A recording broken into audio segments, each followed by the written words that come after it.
Thank you all for being here. For those that don't know me, I'm Max Lehman. I own Loan People, and I run Lehman Team. Today, as you all know, we're here to talk about the changes to contracts starting August 13th. As you know, the cooperative compensation will be removed from the MLS, and some firms will no longer offer it. This is how buyer agents have been paid for decades, and it's changing, which can be scary. It means that processes are going to change. So we're going to talk about some of this stuff today. Our panelist, Sarah Rayleigh, brings over 2 decades of experience to her role as Chief Operating Officer and Broker of Record at Moreland Properties. Since joining the company in 2002, Sarah has played a pivotal role in its growth and success, working closely with founder Emily Moreland to oversee all facets of the brokerage with a keen focus on excellence and a deep commitment to client satisfaction. Sarah has become an integral part of Moreland's reputation for exceptional service. Drew Beauford brings over a decade of industry experience into the Austin market. He began his career in 2013, initially working part-time.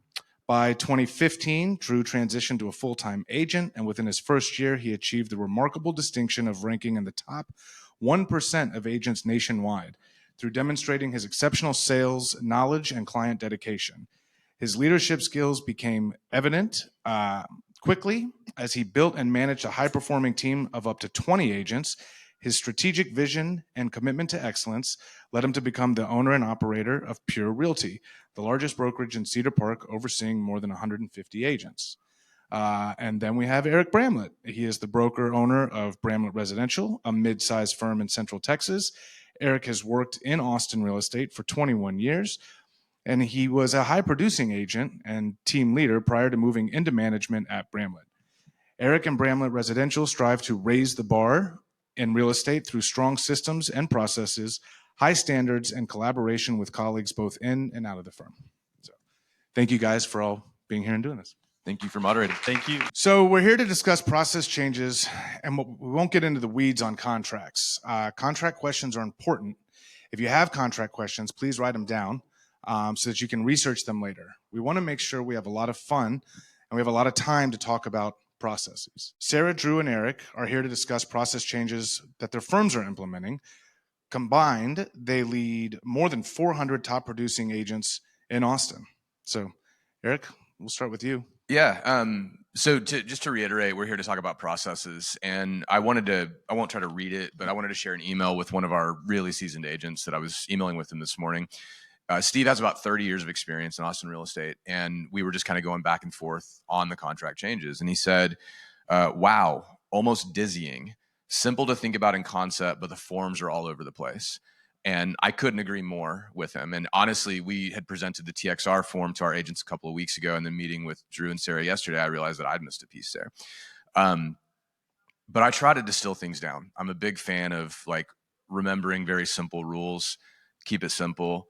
And when you do that, you generally are going to come out okay. So there are 2 things everyone in this room needs to remember. And if you remember these 2 things, you will be okay. The first is you always use a buyer's rep agreement early in the process. Full stop. Before you start showing houses, get a buyer's rep agreement. If you're working with someone in a client capacity, get a buyer's rep agreement. That's it. The second thing you need to remember is that your commission is no longer protected by the MLS. The cooperative compensation is gone in the MLS. So you need to include commission information on every contract. That's it.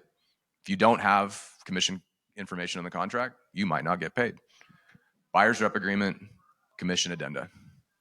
That's what I remember, and that's what we're trying to teach our agents. Now, how you do that is going to be a little bit different. Everyone is going to have different processes that they personally use, and the reason that we're here is to share our processes and to make everybody feel comfortable that even though we're 3 different firms with slightly different processes, they all work together just fine. That's what I got. It was interesting. We met yesterday, and so listening to the 3 of them talk about their processes, and okay, you do it this way, but we do it this way. So what if we submit an offer to you? How does this work? And watching them collaborate and how it all integrates well was really interesting. We'll go talk about listing agreements in a second, but I want to say one thing. I know every time you start talking about people's commission compensation, it's scary. Everybody thinks, oh, I'm gonna make less money. People are gonna want to pay me less money. This kind of thing. As lenders, we went through this in 2010. Our comp got changed and regulated. And a lot of cases, loan officers started making more money at that time. Financial advisors just went through this. I think it was 2019, something like that. Like, industries change, regulations change, compensation rules change, but that doesn't mean that it's bad. Not all change is bad. It just is change, and it takes some getting used to. We get 6 months down the road from this thing, and everybody's going to probably, in my opinion, have this wasn't such a big deal. And some of you might be making more money as a result of this. So just keep that in mind. So we're going to talk about listing agreement changes. Sarah, we've got you going first. What do we got with that? Yes, hi. So I'm happy to be here. Thank you, Eric, for pulling me into this and us having some local companies to collaborate with. Our firm at Moreland has a large book of listings. We do love inventory. So a lot of these changes really made us take a hard look at the listing side of how this affects clientele. And I think in looking at this, the idea that we were in such a huge, fast market before, and now our market is slowing and inventory is taking a little bit longer and sitting, it gives us an opportunity to really get back to the basics of how we help our clients. And I know with a listing, the biggest thing is to make sure that that client has the highest and best price for their home. And none of that has changed. I know when our clients sit down with the agents and they talk, representation is hugely valued, and they also want to explain marketing of a home, all those same questions that perhaps got quickly asked before are now more important than ever.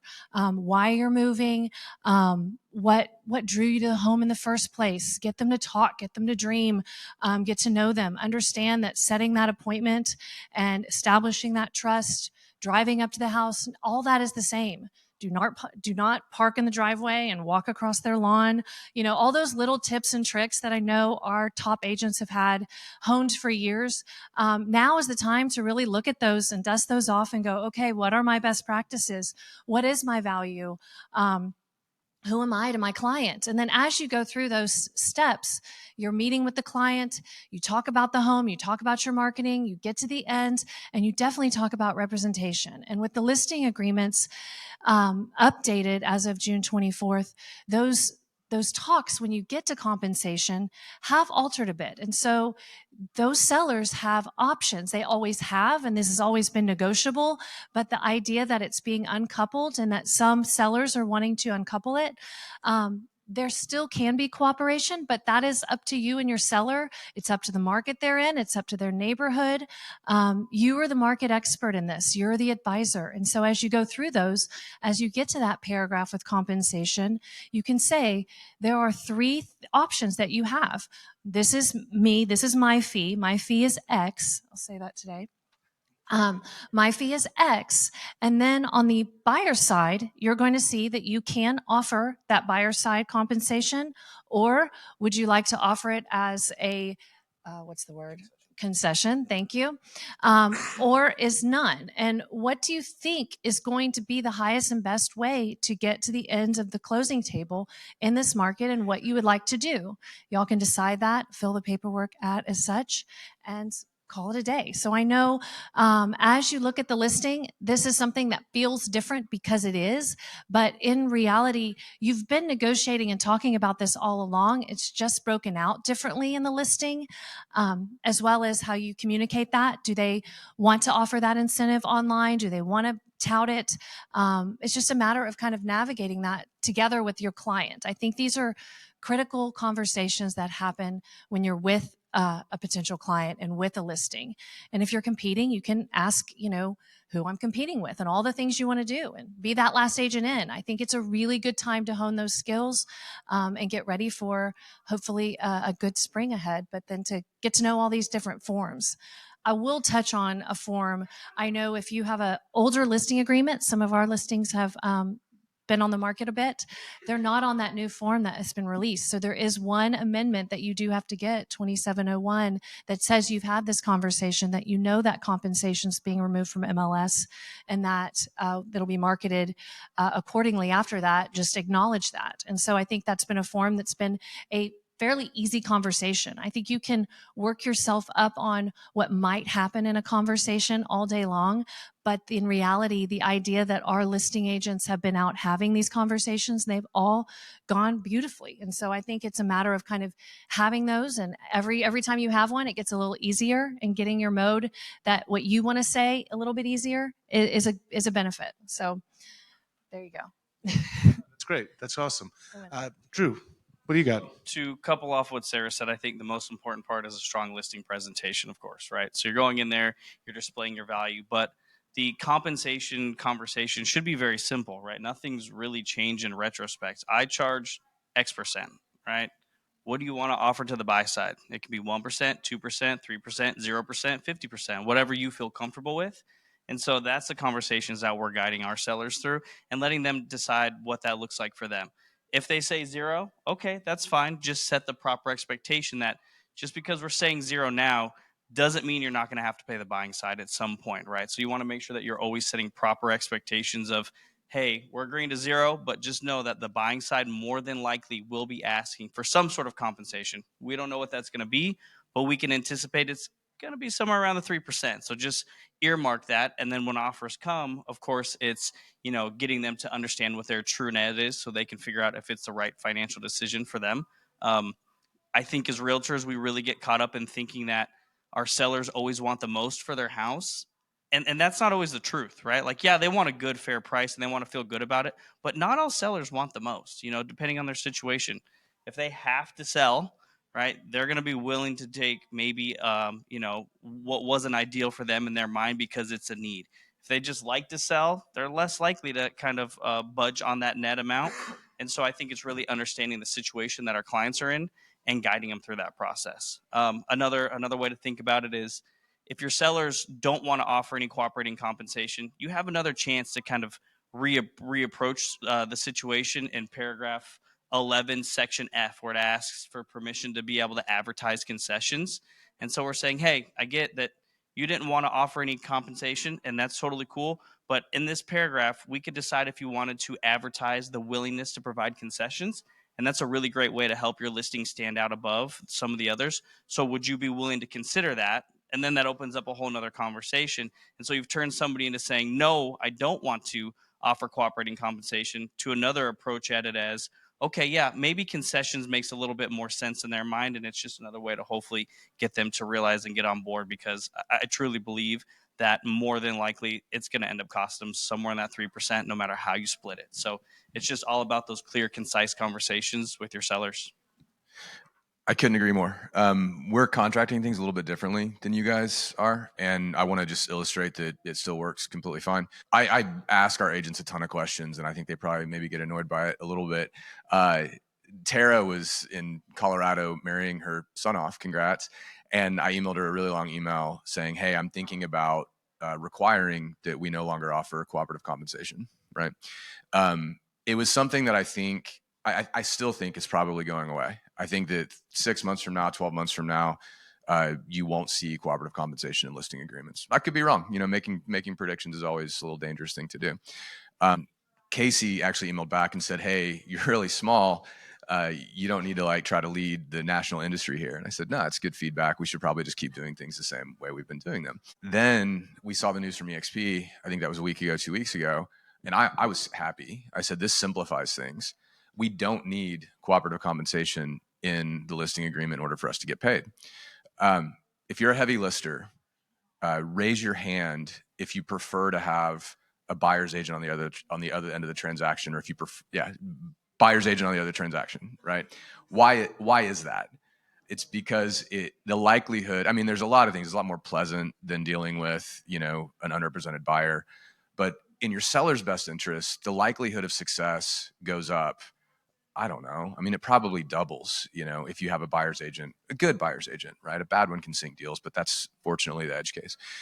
So in preparation for what I think will happen, we're not requiring that our agents write listing agreements without cooperative comp, but we're recommending it. And we're saying, hey, if you guys use the ABOR unlock form, it's really easy.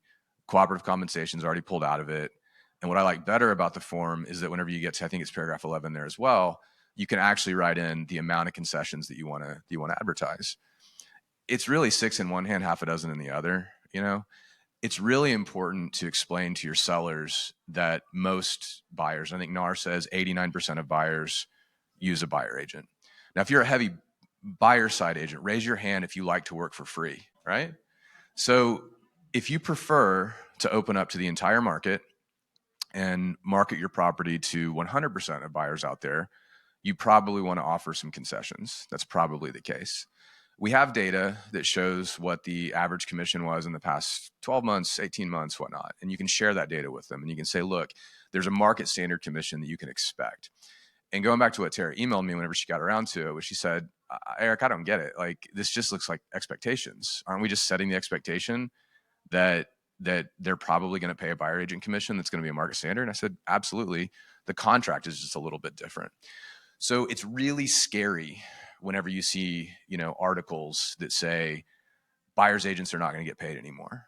The way we're getting paid is changing, and it's never going to be the same. And Sarah said yesterday, I don't think this is a tectonic shift. I don't think it's even measures on the Richter scale, to be honest. I think that rather than have a listing broker taking the money, which never even really takes the money, and then theoretically funnels over to the buyer broker, you're just removing that cooperative compensation. The fact is that people have a better experience buying a home when they work with a good buyer agent. The fact is good buyer agents won't work for free. And there might be some downward compression on the commission, maybe, but we're yet to see that. The gist is that on August 13th, buyer agents are still going to get paid as long as you write your contracts in the right way. When we were talking yesterday, and y'all use this word a couple of times now, expectations, right? It's all about setting expectations. And at the end of the day, Drew said this a couple of times, but the sellers have a price. What is their net? And that's mostly what they care about, is that net price. So how you get there is the same. And Sarah mentioned as well, you look at comps starting on August 13th for the last 12 months, that included buyer agent commission. It's already been priced in. So, I think this is awesome information. And yeah, I mean, it's just about setting expectations. We were going to kind of go group by group. So does anybody have any questions right now? If you could sit tight until Max walks over there so that people online can also see. Yeah. Thank you. Hi, Wendy Ogle, Central Metro. We had a little meeting with somebody from ABOR, and they said that you're not allowed to use or put on contracts percentages. So that creates a little bit of a technical, how do we make that work? If you are an agent for longer than 6 months, can you 3% in your head on pretty much any price? There we go. Also, all the contracts I've seen have a percentage spot and a dollar amount spot. The ABOR doesn't. Okay. Yeah, I did see you can hit docs. Space and write in percent if you want to. Who else? I saw a couple hands. Won't do that. I agree that this is not a big deal. This is, I think, an opportunity to discuss this more for more transparency. I'm thrilled about buyers agents calling on my listings more to find out what the sellers are offering. I don't think I can get too much of that right now. My question is, and my concern is in regard to future appraisals and things not being notated in the MLS regarding concessions and, of course, commission and buyers potentially paying more for the house, et cetera. So I'm wondering what conversations people have had around that. I know looking at concessions might be more of a place to put things when things sell, and when you put that into sold in MLS, how to denote what went where and how could be an area. But I know with appraisals, that is going to be that debt to loan ratio number, and if it's depending on how it's written, it could affect that. Hoping with property values in Austin stabilizing, I think there's there's room for kind of some wiggle room in appraisals. It's not a giant amount of numbers being added, but I do know in some price points, those buyers are scraping up everything they have to be able to qualify. And so trying to understand how that commission gets distributed or compensation gets distributed is going to be an important thing to talk to your buyer's lender about. Making sure that how you write it is actually going to be how it can be loaned is going to be a valuable point too. Max might be able to touch on this a little bit. Have you heard anything about loan to value stuff changing? No. So Fannie Freddie, let me come back up here so everyone can see. VA has come out and said that a buyer can now pay commission. Fannie Freddie agencies, everybody has basically said it's the same as a title policy or a survey, right? What is industry standard and who's paying for it? So right now, if you put 10% down on a conventional loan, the seller can pay up to 6% in concessions, right? It's 6% plus title and survey if title and survey are checked to be paid by the seller. If they're checked to be paid by the buyer, then that 6% goes towards that. This is going to be the same with commission, right? So I'm over here thinking, since we spoke yesterday, there's this other spot for concessions, right? And I guess the theory behind that, maybe I'm wrong, is that instead of offering it as an agent commission, we're going to offer it as a concession. It was actually, I mean, this had to do with the NAR settlement, that you can't list commission in the MLS anymore. And so it's, I mean, it's a bit of a workaround. And I mean, I don't want to speak out of turn, but I won't be surprised if that goes away in 6 to 12 months also, because it's something that I think there's going to be lawsuits over it, and I think it goes away. Sorry, go ahead. No. So my point is, if you put that in as a concession, and now you've got the commission on the buyer's side, but the seller's paying for it because it's concession, right? This is going to go ahead. Well, I was going to say, I mean, we can get into the weeds on this pretty hard, like we talked about yesterday. And if you come up with, like, my memory is not great. So again, I try to come up with just simple rules. And so while we're getting, okay, raise your hand if the first contract you ever wrote when you were a brand new agent was a difficult thing that you were really, really worried about. Raise your hand if it was, right? Okay, what about contract number 5? How scary was contract number 5, right? So these addenda are new. And while they're new, first contract I ever wrote, somebody was looking over my shoulder literally on the entire, everything I entered, right? Don't need that on these addenda. But whenever you write your first deal with the new forms, maybe have your broker or a colleague look it over. You get it ratified, you're under contract now. Probably communicate with your lender really early in the process. Make sure that there's not a problem with how you're being paid. You're in the option period. If you screwed it up, everybody wants the deal to still be put together. You just fix it at that point in time. And I'm sorry, man, but it's the same thing. Like, I love things being explained, but like going back to, I'm a little bit lazy and a little bit dumb. Like, I'm just going to email Max and say, does this look okay? Yeah. And I trust him. So my point is how the contract gets written will impact what the lender needs to do, right? And if you're counting the commission against the seller paying it against IPCs or not. But to your point and what we talked about yesterday and what I've been telling everybody, loan officers don't read all the words. That is a thing that we know. They need to. I'm training my guys to ask the questions. Who's paying a commission? How much is the buyer paying, right? We've seen a couple of deals come through lately where the buyer was paying a part of the commission. Agents need to be having that conversation with the lender as well. Hey, make sure you note that they're paying 1% of mine. However, or how are we going to collaborate to write this offer so that we can get all the commission paid for and all the other closing costs paid for, because maybe they're scraping the bottom or they've only got whatever it is. So there's my. I would be communicating with my lender up front with loan estimates, give them the worst case scenario, include them having to pay my compensation on there. I disagree with that, Drew. I mean, I don't think that that's proven itself out. You know, I think that we can find all kinds of problems. And I think it is a really, really low likelihood event that buyers are going to have this on their side of the settlement statement. There's two truths I'm looking at to make that decision. One is that the seller only cares about their net, or they should only care about their net. If you have a seller who's concerned about who's getting paid what, that's not a normal person. That's not a reasonable person, right? And buyers are really concerned about their monthly payment and what they're bringing, the cash they're bringing to close. So the buyer can have what they want, lower cash to close. The seller can have what they want, the net that they want, and we don't have to shift the commission over to it. And I think, I'm sorry to disagree, but I think that if you start preparing for an unlikely worst case event, then you're injecting problems into the scenario that might not, be worth worrying about. Now, granted, my personality is one where like I don't worry about things until they hit me in the back of the head. So I'm typically the same way, right? I'm trying to change that about myself a little bit, but I think as long as they kind of have an idea up front, maybe you have it, two different, loan estimates. One with, hey, here's the seller paying all the buyer compensation. Here's another option just in case you have to cover it at closing. That way they at least know, because the last thing you want is your client to think they got to bring 10 grand to closing, and now all of a sudden they get caught by surprise. They got to bring 20, even though you've told them the whole time through the entire transaction. But every document they see come from the lender has 10,000, 10,000, 10,000. They didn't equate that extra 10,000 on top for your compensation. I just think you got to be really cautious with that, so you don't end up with an issue 3 days before closing saying the lender's been telling me I need 10,000, now it's 20,000, and you're like, I've been telling you got to pay me 10,000 the whole time, but they haven't seen it on paper. So I just think that you got to really communicate with your lender to make sure that there is absolutely no issues or any possibility of a miscommunication. Well, I would say that every agent in this room is a really great negotiator and really good at writing up contracts and deals. And the idea of working the commission or compensation or title commitment or inspections and repairs, y'all are pros at that. And this is exactly where that's going to come in the most, because you're going to advocate for your buyer. You're going to make sure they get that wrapped into the transaction.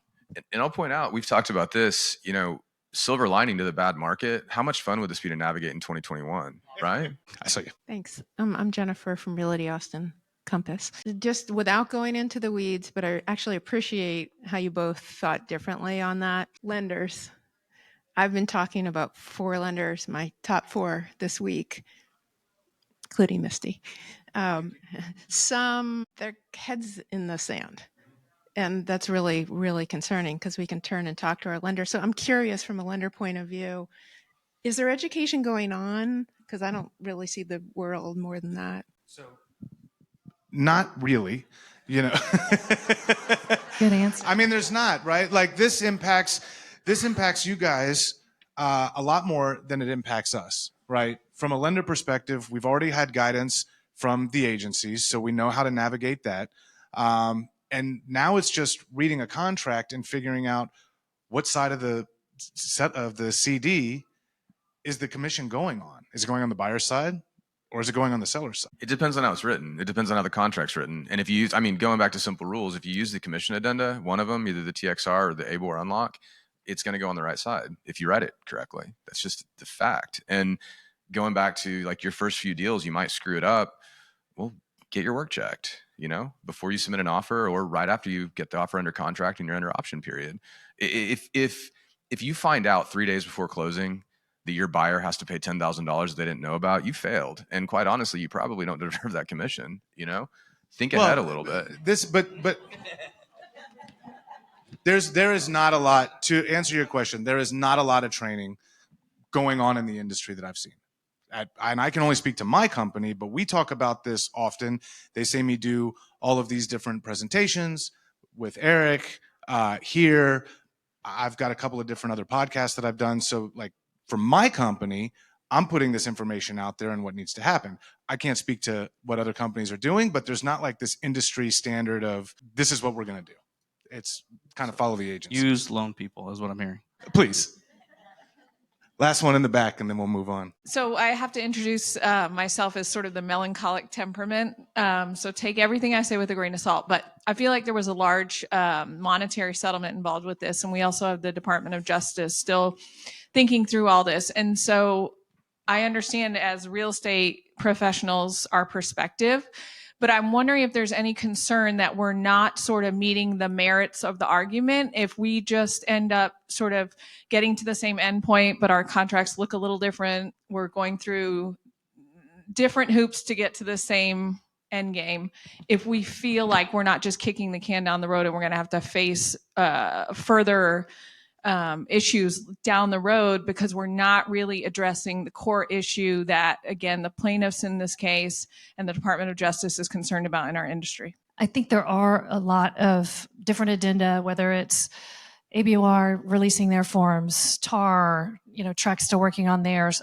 The overall argument of this antitrust issue that happened with NAR. I think the biggest thing is our industry needs more transparency, and transparency usually means more paperwork.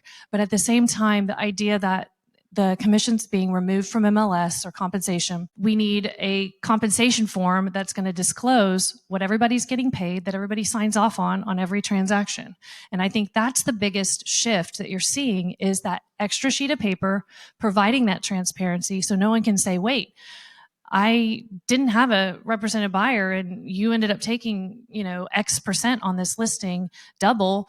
I didn't understand that didn't happen, or just all these different circumstances where in different states, maybe it wasn't talked about as much as it was in Texas. But the idea that transparency is needed, that's what this one compensation form can do to make sure, hey, as a company at Moreland, you knew what we were getting paid, you knew what the other person was getting paid. We're all in agreement that this is a good thing, and nothing was, baked in or not explained properly, or I work for free, or all those things that got this industry in trouble. And it's always, the few bad apples that end up changing things. Well, here we are. So to that effect, I think that one compensation form kind of, to me, understands everybody's doing what they're supposed to. Thanks so much. And then we keep doing our jobs. No, I agree completely. And what I think is likely to happen with the DOJ, if they take it a step further, is they completely do away with cooperative compensation. And I strongly believe that changes absolutely nothing, right? And I think we'll wait for the market and the sellers and the buyers to, follow suit. But, that's a perspective. I think, obviously the DOJ is looking at it as a national level. Luckily for us in Texas, we've kind of been doing it right the whole time. So it's not a seismic shift. It's pretty simple for the most part. Other states, we don't know, but I've heard horror stories of they got to completely restructure the entire way they do business. Whereas here in Texas, we're fortunate enough, it's this big of a change. No problem. The guy who brought the lawsuit, I forget his name. He's out of Minnesota. He's a discount broker. He's an attorney. He was a discount broker, and then he ran a title company after that. And he just hates agents. And no, I'm being serious. But he has a lot of. When I listened to a podcast with him, I honestly nodded my head in agreement for the first 10 minutes until he got to the point about what he thought was best for the consumer. What he's going after next is he's going after dual agency intermediary. Right. That'd be big for the big brokerages. That honestly, we're big enough now that would impact us, and we have to figure out how to navigate that. I would love it if he did away with 1099 personally, but that's what he thinks is the root of all evil in the real estate industry. I don't see that going away, but it could. At the end of the day, if either one of those things happened, who would need to worry about that? The brokers would. The agents wouldn't need to worry about it. Y'all are still going to sell houses, unless a big portion of your business is double ending transactions. You don't really have anything to worry about. Good stuff. That's kind of leads into the next question for you guys. How should listing agents field offers from buyer's agents and communicate buyer agent compensation to buyer's agents? So I'm supposed to get first on this one. Lots and lots of communication. I think that after a few months, everybody's going to realize that most listing agents are really, really happy to get an offer, but there's understandable anxiety over, is the seller going to pay it? We borrowed this idea from Drew. We're kicking around the idea of having an automatic text message that you can send that says, yes, bring us the offer. Yes, we do expect for you to get paid. That's what we're doing about it. Everybody at our firm is setting the expectation with the sellers that it's a good thing to have a buyer agent on the other end of the deal, and that all the sellers should care about is what their net is. If somebody comes in with a really high commission, I'm going to look at that and go, that's weird, but how does the offer look, right? If somebody comes in with a low commission, I'm going to go, oh, probably a low service broker that's been around forever. Completely fine. Here's what we should expect. So it's all about communication as a listing agent. The concessions field is in the MLS right now. If you've set the expectation that they're going to pay a market standard commission, you should probably enter that amount in the concessions field to make it easy on everybody else. But if or when that field goes away, I don't think it's problematic. So, you stole my thunder. We're setting up. Sorry, man. Hey, it was your idea to swap on that other one. So. Fair. So we're going to roll out a text system, text Pure 1 to 8800 or whatever. You'll get an auto response back that says, hey, this listing is offering X% in cooperating compensation. This is not a contract for payment. Voila, you're done, right? And it helps both sides. The worst thing is when you're a buyer's agent and you're calling the listing agent, and what happens? Nobody answers.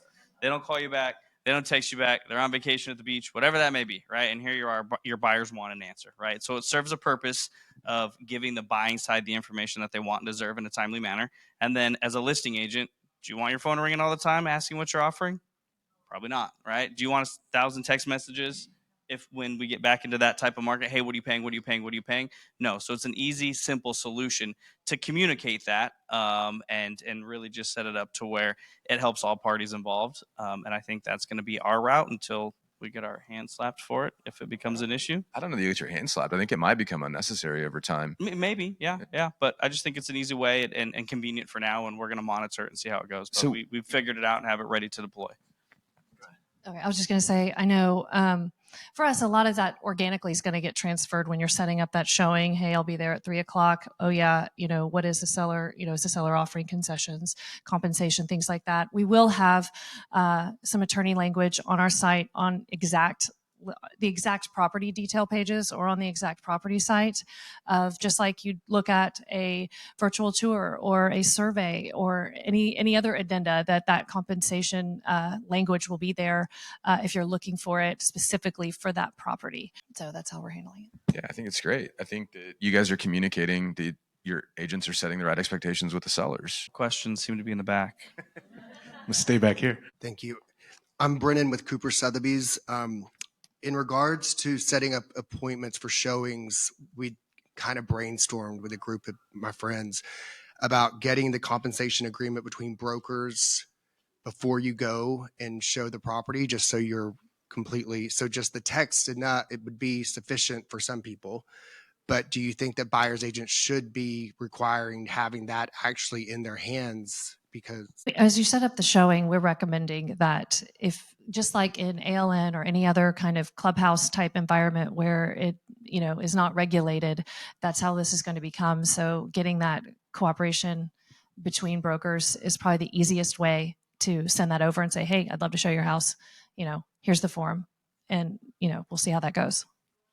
I'll counterpoint that, and it's just me being like efficient or lazy, one of the two. But I think that you can have the conversation like whenever your client expresses interest in the property. Now, that said, Cooper Sotheby's, Moreland Properties, you guys probably have an extra zero on the commission that you're dealing with. So if I'm out showing a really expensive property and I'm going to go spend 6 hours showing 6 properties, that's not a huge lift to get 6 agreements signed before you go make this big effort to show.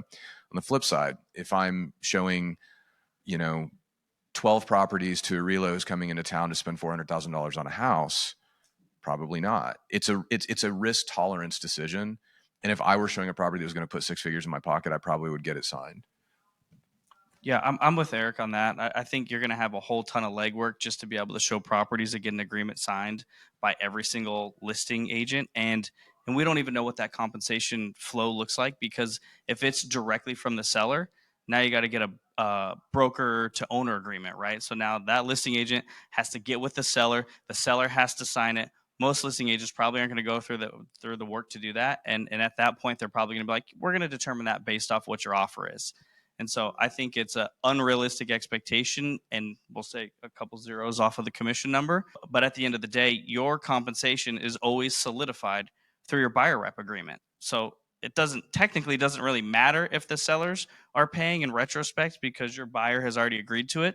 And it's your job as an agent to figure out how to get that structured into the deal to where your buyer and the seller also feel comfortable with it. And it's a win-win for everybody. Like, that's the main goal. Yeah, I think it's not a one size fits all, right?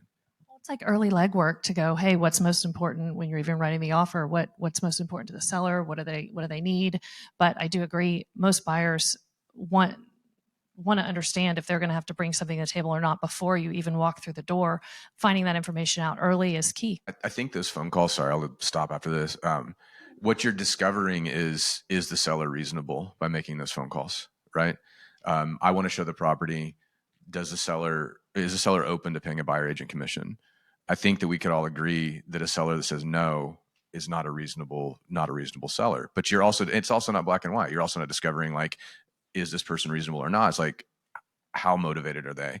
Like you said, Sarah, like, when would they like to close? Do they need a lease back? Things like that. These are all the questions that we've asked for a long time.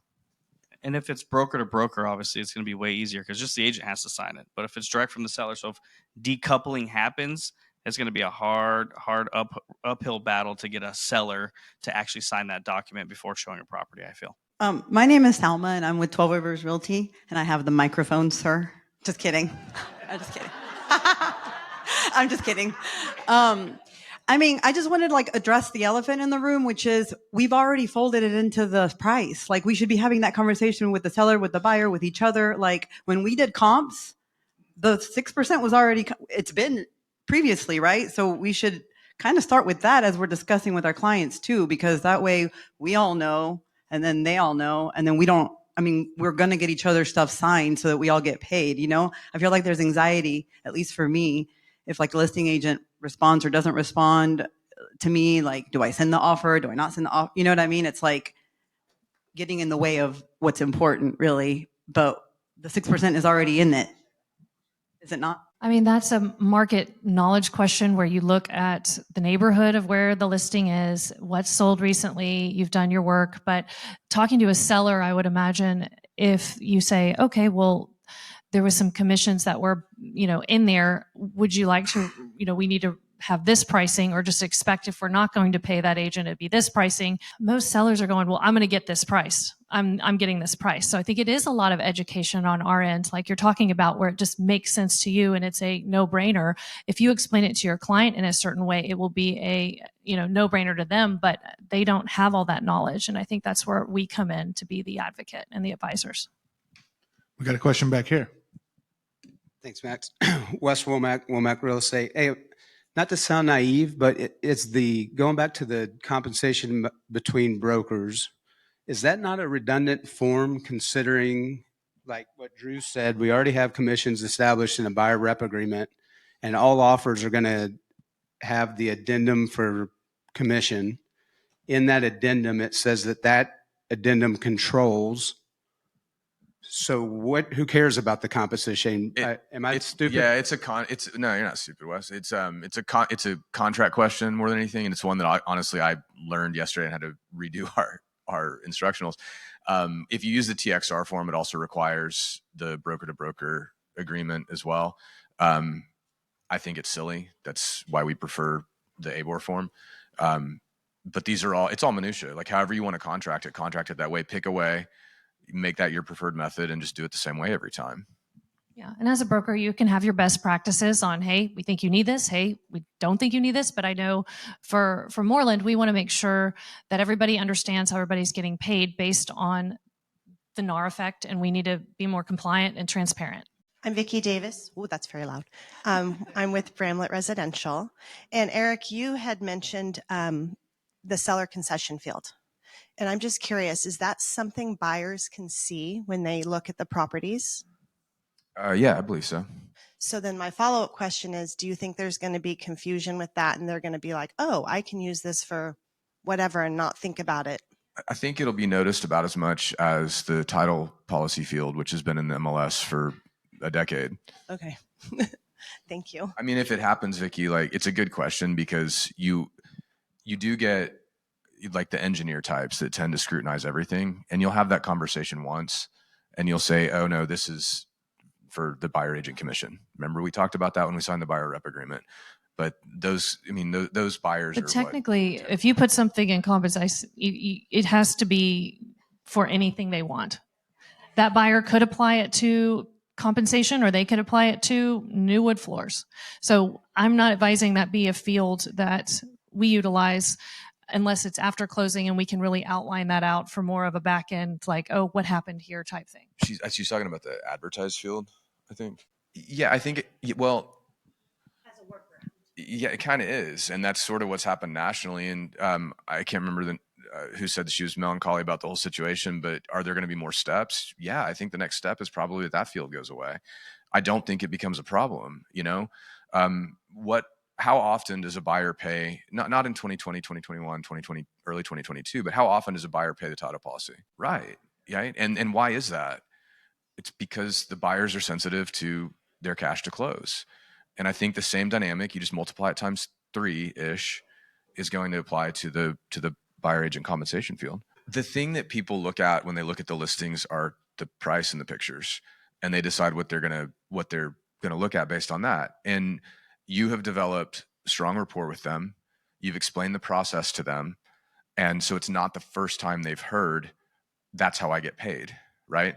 Now, sure, it can be shocking. When I was a brand new agent, I was deathly afraid that somebody would notice how much I was getting paid at closing because I didn't believe in my value. I didn't have a lot of value then, right? So that's why we've all talked about this from the get, is the number one thing is to understand your value, make sure you can communicate it. So if they start speaking in dollar amounts rather than percentages, you can say, yeah, that's what I earn. And they go, wow, that's a lot of money. And you go, yeah, I'm really good at my job. Seriously. And as far as the seller netting the most for the property, that can look a lot of different ways. And compensation for us can, to prove your value of, knowing which house to purchase, or any other and little things in a transaction that, these huge repairs that when people go in unrepresented, they end up having a giant amount of expenses on the other side, or a seller not knowing what offer is good enough and how to negotiate a better price. All that stuff ends up netting them more money, more of their value there. So it's just a matter of kind of, yes, we're full of value and there's a compensation for that, but the benefits outweigh anything that I can see, which I think is great. I would be cautious on the concessions field, though, because it's not a guarantee. It's still a negotiable item in the contract. So they can put it in there and be like, oh, never mind, your offer wasn't high enough. And so now your buyers have a false expectation. And as a listing agent, I don't think I would be trying to use it as a workaround realistically, but that's my opinion. I'll get one more in the back. Firstly, I'm Carmen Joya, and any of my listings that end in 3s, you could just expect that reasonable seller. So I think, by the way, I read all the memes. That's how I get most of my news. And I do think that's funny. I personally, Emily's here. Here's my pitch on what that field, the concession field, should gravitate to. It should be just like the title policy field that says, is everybody aware that there's actually a title policy field when you enter listing? Right. And the choices are yes, no, negotiable, right? If you have negotiable or yes, that means, hey, the seller, we've set the right expectations. If you have no in that field, then you know, hey, the seller wants to cut out 89% of the market who uses buyer rep agreements. I think the concession field doesn't matter. And we just signed a lease on an office and just down the road, right? And I used an agent because I'm not an expert at commercial leasing. Chad lives in the neighborhood. He's done this for 20 plus years. And I asked him, I said, how does it work for you guys? Because you guys don't have cooperative compensation in your database, right? He said, no. I said, well, do you call ahead and make sure that they're going to pay or what? And he said, no, man. I said, I know 90% of these guys. And he said, they want me to bring them tenants and they're not going to screw me because they want me to bring them tenants. And he said, now the 10% that I don't know, certainly I'm going to give them a call. And I think that's probably where it moves to. I think it probably moves to a situation where you're not even looking at the concession field. You're looking at other potential orange or red flags, like limited service brokerages where you know that you're effectively negotiating directly with the seller. That's an orange flag. They don't have any guidance, right? So maybe you put forth a little bit of extra effort at that point in time. But I think that the concession field, I'm happy that it's there right now because I think it's good training wheels towards where we're ultimately going. Seems to me we should just add a box to the listing that says, is the seller reasonable? I would love that. Let's do that for sure. Yeah. I think that's how we solve this problem. I love that. One more point as far as sellers when you're sitting in a listing appointment. And since this shift of getting representation agreements is happening at the beginning, you might bring that long form from Texas Realtors about what someone is signing before they view your house and go, this is what any represented buyer is going to have already signed. And so the idea that they're walking in your home, how do you make that incentive there for them, or making sure y'all can work together to a close might help as well. Yeah. So how should buyer agents present offers to listing agents? So I believe typically you're going to submit an offer, usually called listing agent, right? More times than not. You want a lease back? Do they need, closing time, whatever that may be? And then, of course, within that conversation, it's, hey, what are you guys offering for compensation? That's probably how things are going to go. What my advice would be is after I submit the offer, I would call that agent and be like, hey, I sent you an offer outlining some of the key points. And then I would be prefacing, just so you know, or, oh, by the way, hey, my commission is a non-negotiable part of this contract, right? And just set that expectation up front. And that way they're taking it off the table. And I think if we all work collectively together as an industry, without colluding, right? We're here to help each other because someday you're going to be on the buying side. I promise you. And the last thing you want is that listing agent trying to negotiate your compensation out of the deal. So on the flip side, I'll just say for the FBI agents, the commission was negotiated previously with the buyer. I mean, it was. That's when it was negotiable. That's whenever you negotiated it. Yeah. And if your stance is, I've done a ton of work and I got you to contract, and I'm not negotiating my commission now, that's a completely reasonable stance to have. Yeah, I think, it'd almost be like, if we start messing with each other's commissions, let's just say, it's like putting in an offer and writing in special provisions. Oh, hey, listing agent to take $10,000 in listing commission in lieu of X price, right? We're not going to do that. And so I don't think we should be doing it to the buy side. So I'm just going to preface, hey, just so you know, my compensation is non-negotiable in this deal. Do whatever you got to do on the list price and concessions. That's fine. But I'm putting that stance up front to hopefully, bring some sort of, communication levelness to the field so you don't have that person just automatically going straight for that. That's in place. And I'm asking for you to cover it in said various ways, depending on how your contract's structured. Don't automatically go for that when you start negotiating. Hold on real quick. Let me get you the mic so everyone else can hear. If we're back to a slightly more competitive, or it's a house that just, there are multiple offers, if they end up on 2.5, that's fine. My buyer owes me that 0.5% still, right? We're not. Correct. Yeah, Okay. yeah. I just wanted to make and that's sure a that was business clear. decision for you to make, right? Right. So at the end of the day, if they come back to you and say, "Hey, we're only willing to pay 2.5," and you got a buyer rep for 3, Yeah. I mean, you're either going to say, "Hey, buyer, you owe me 0.5%," or you're going to say, "Fine, I'm going to take the 2.5." That's totally up to you, and that's a business decision. Yeah. But I'm saying, set the expectation. We've been talking about setting expectations all day. It's kind of been the theme. Yeah. Set the expectation with the listing agent, like, "Hey, don't mess with my commission. Do whatever you got to do over here. Adjust the price.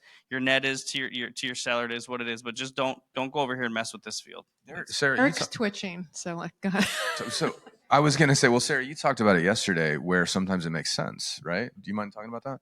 I mean, at the end of a deal, to get something done, negotiating off different things, repairs, concessions, commissions, things like that, you end up doing what's best and making sure the deal closes. And I know that looks different in every single transaction.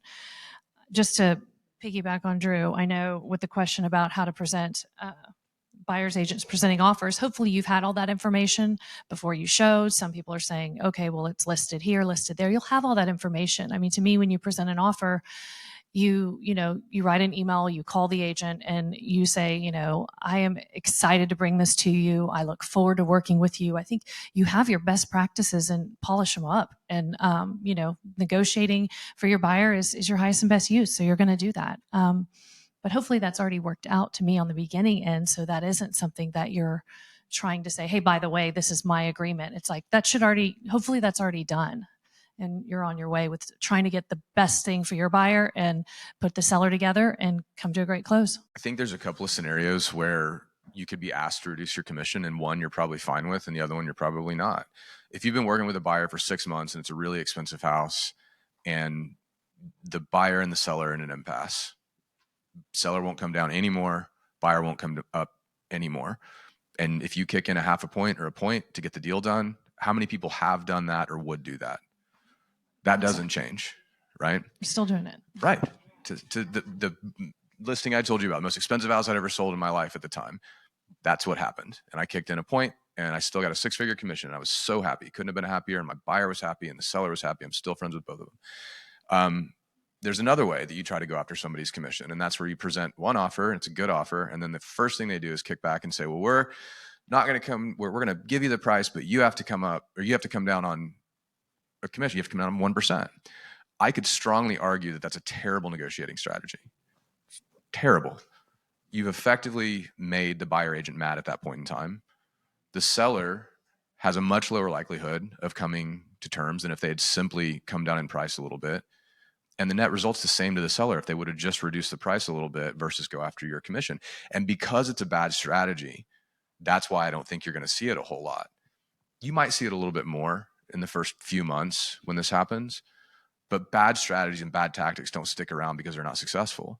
And that's why I think that you're not going to see it a whole lot. That's why I think that whenever you know your value and you say, look, when I present an offer as a buyer's agent, I'm going to say, hey, I'm bringing you an offer. And the seller or listing agent are going to go, That's awesome. Like, the market sucks, and I'm really glad to see your offer. The next thing I'm going to say is, great. So when do they want to move out of the house? They need a lease back. Is there anything really important to them? And you gather all those facts. And then I say, my buyer's rep agreement says 3%, so that's what you're going to see in there. Not even asking, what are you offering? This is what my buyer's rep agreement says. Buyer needs you guys to pay it because they're sensitive to cash to close. And now you're negotiating. And as Sarah and Drew pointed out earlier, that's what we do, right? We follow processes. We know contracts to some extent.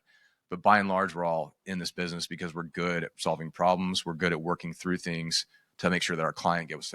We got a couple of questions over here. Okay, so somebody asked in the chat, do you all anticipate a lot more buyers going directly to the listing agents?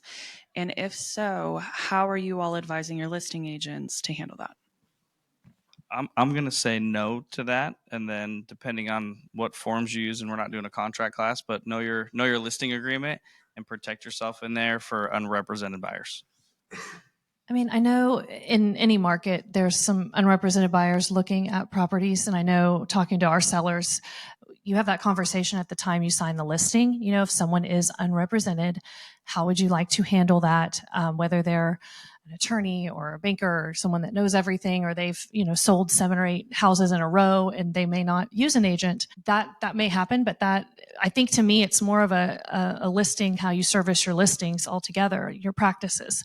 Okay, if someone's unrepresented, is Mr. Miss Seller, do you want proof of funds before they step in the house? Do you want a driver's license, a copy of that on file? How are we vetting this? Because if without an agent, they haven't been vetted, and who knows if they are really seeing your house because they want to buy it or not, or doing other things. So I think that just becomes a question you really have a conversation with your seller at, no matter what market we're in or any of these forms as well. Will you meet them at the house and let them in? Well, as the listing agent you don't have to have a buyer rep agreement to show your own listing. But to piggyback off of what Sarah said, talk with your seller about it ahead of time. I think it's very reasonable to say, we will only show properties to unrepresented buyers if they have a pre-approval letter. And treat everybody the same across the board. Plug for Emily and Abor, like, download Forewarn if you don't already have it. That's the scary part, is there are psychos out there, and you can look up your friends and family too. What's that? Look up your friends and family. Oh, I've already done it. Don't look mine up. But I don't think there's going to be an uptick in the number of unrepresented buyers, because again, it's not a very successful strategy for buying a house. It's way more pleasant to use a buyer agent than it is to not use a buyer agent. The same percentage of people who are cheapskates and want to try to save a little bit of money and have a bad experience, that's not going to change. But be prepared. Another question.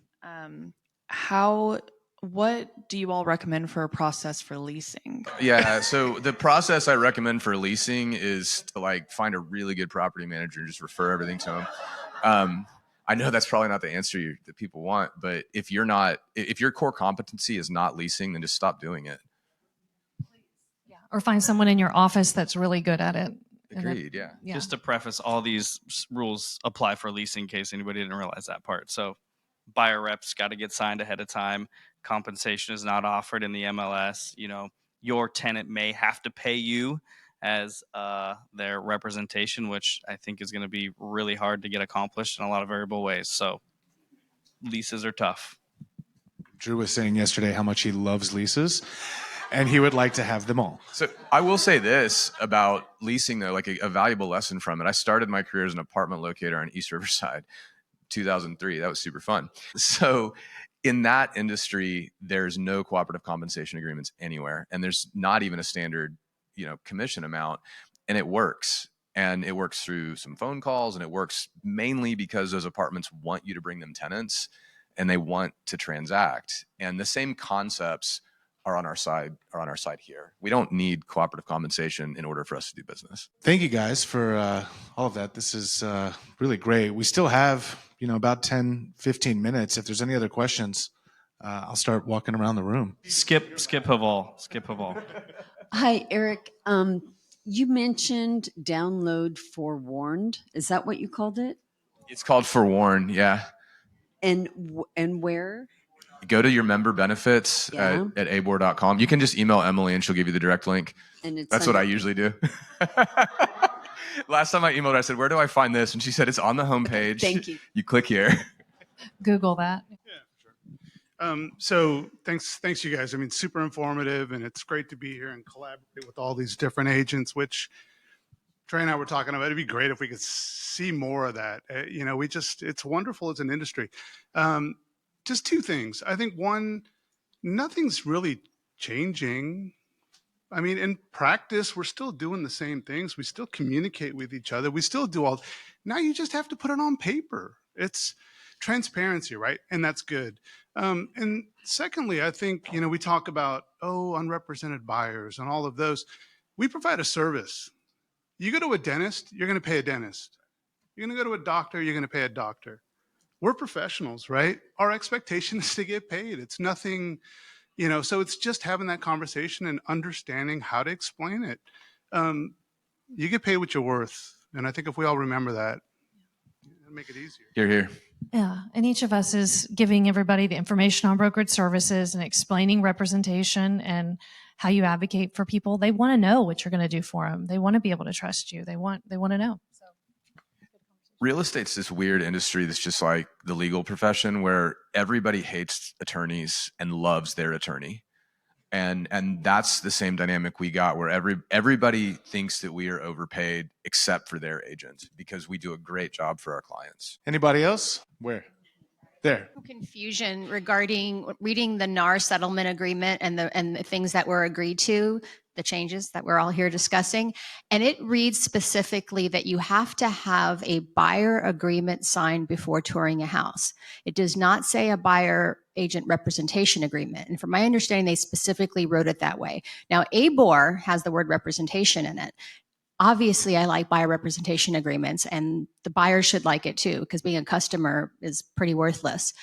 But that's still a question, and it seems to be a misunderstanding, at least in Austin. And so I'm curious about the discrepancy there. I think, to my understanding of it, you have to define the level of service you're providing, and you have to define your compensation. Hold on, we got an answer back here. We got. Yeah, hi, Emily with ABOR. There's no discrepancy. The rules that the MLS has adopted match the NAR settlement in that they require a written agreement. We've provided 3 form options that are optional. They're all buyer's reps or touring agreements, but you don't have to use those. You could suffice with a letter of intent to purchase or some alternative written agreement form.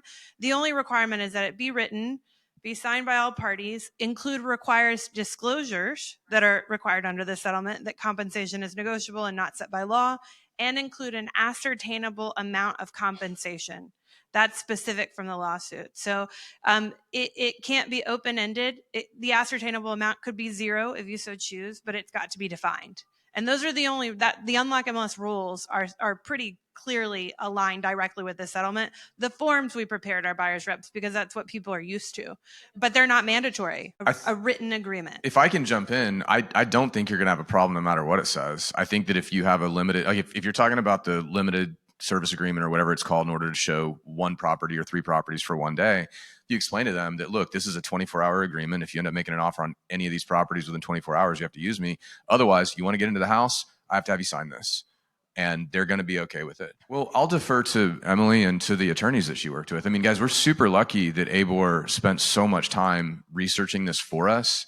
And I very much trust that they've looked into it. And if I use one of their forms or if I use the TXR form, it's all going to work out. Well, it's going to be a learning experience for everybody, and we're going to get through it together, and it's going to be a lot of communication. The theme here is transparency, right? And what everybody's got to do. So some of those concerns, I think, will just work themselves out through communication with agents and their brokers and Emily. Yeah. Really appreciate you guys doing this. Thank you guys for attending. Do y'all have anything you want to end with? No? Thank you all. Okay. Thank you guys. Thank you guys.